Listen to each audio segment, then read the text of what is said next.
I am a complete and utter failure at being a morning person. For the last 2 years, I've been obsessed with the idea of the perfect life. I've watched every day in the life video of CEOs who wake up at 4:30 a.m., run a half marathon, and clear their inbox before the sun even touches the horizon. I bought into the lie that if I wasn't winning the morning, I was losing at life. So, I tried it. I joined the 5 a.m. club. I bought the expensive alarm clock that mimics a sunrise. I did the cold plunges that felt like 1,000 needles hitting my skin. And for 30 days, I was miserable. I wasn't getting ahead. I was just tired earlier. By 2 p.m., my brain felt like it was made of wet cardboard. I was performing productivity, but I wasn't actually producing anything. I'm a newcomer to this world of life optimization, and I quickly realized that the standard advice was actually making me worse. This is the story of how I stopped trying to be a lion and embraced being a wolf. And in the process, I reclaimed 4 hours of my day that I didn't even know I was losing. When I started this journey, I realized I was suffering from something called social jet lag. It's a term researchers use to describe the gap between what your body wants to do and what society tells you to do. As a student and someone just starting my professional journey, I felt this pressure to fit into a 9-to-5 mold that was biologically alien to me. I decided to do an audit of honesty. I spent 1 week tracking not just what I did, but how I felt while doing it. What I found was shocking.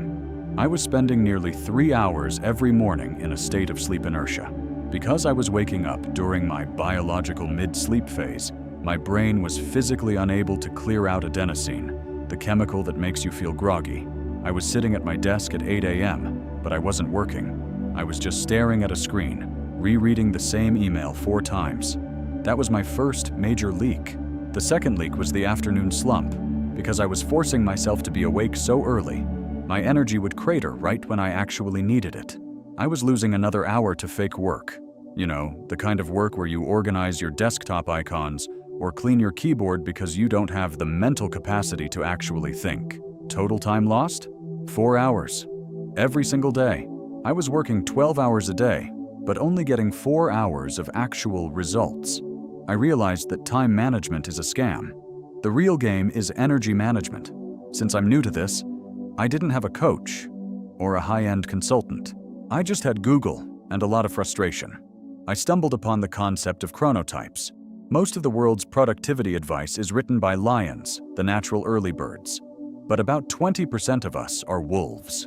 Our cortisol, the hormone that wakes us up, doesn't peak until much later in the day.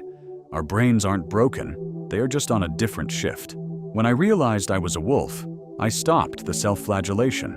I stopped feeling guilty for not being a morning person. I made a radical shift. I started my workday later. I pushed my deep focus window to the late afternoon and early evening. I stopped trying to do my hardest tasks at 9 a.m. when my brain was still in the fog zone. Instead, I adopted what I call the low-stimulus morning. I moved my gym time, my errands, and my mundane tasks to the morning hours. I allowed myself to be unproductive when my biology demanded it. By the time 4 p.m. rolled around, instead of being burnt out and ready for a nap, my brain was just hitting its peak. I found that I could do in 2 hours what used to take me 6 hours of forced effort in the morning. I wasn't working harder. I was just working with the wind at my back instead of running into a gale. So how did I actually get those 4 hours back? It came down to 3 specific shifts. First, the digital sunset. Since I'm a wolf, I have a tendency to stay up too late staring at blue light, which pushes my sleep even further back. I started treating my phone like a toxic ex-workmate. At 9 p.m., it goes into a drawer. This allowed my natural melatonin to actually work, ensuring that even if I woke up later than a lion, the sleep I did get was high quality. Second, the peak window protection. I identified my 4-hour peak. For me, it's 6 p.m. to 10 p.m. I treat that window as sacred. No chores, no social media, no quick favors. Because I know I've reclaimed this time from the morning fog. I use it for my most ambitious goals. This is where I study, where I create, and where I actually move the needle. Third, I replaced willpower with environment. I realized that as a newcomer, my willpower is a limited resource. If I had to choose to be productive, I would fail. So, I designed my space. My desk only has what I need for the task at hand. My computer has blockers that turn on automatically during my peak window. I stopped trying to be disciplined and started being strategic. I'm still learning. Some days, the old guilt creeps back in. I'll see someone post a 5 a.m. morning routine, and I'll feel that familiar itch of not doing enough. But then I look at my results. I look at the fact that I'm more rested, more focused, and actually finishing my projects for the first time in my life. We've been sold a version of success that is rigid, gray, and mechanical. But you aren't a machine. You are a biological organism with a rhythm that is as unique as your fingerprint. If you've been feeling like you're lazy or unfocused, I want you to consider the possibility that you're just misaligned.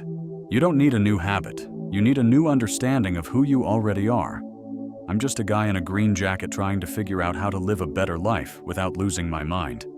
And if I can reclaim 4 hours a day just by being honest about my sleep, what could you do? If you stopped looking for permission from the hustle world and started listening to your own internal clock, what's the one goal you'd finally have the energy to chase tonight?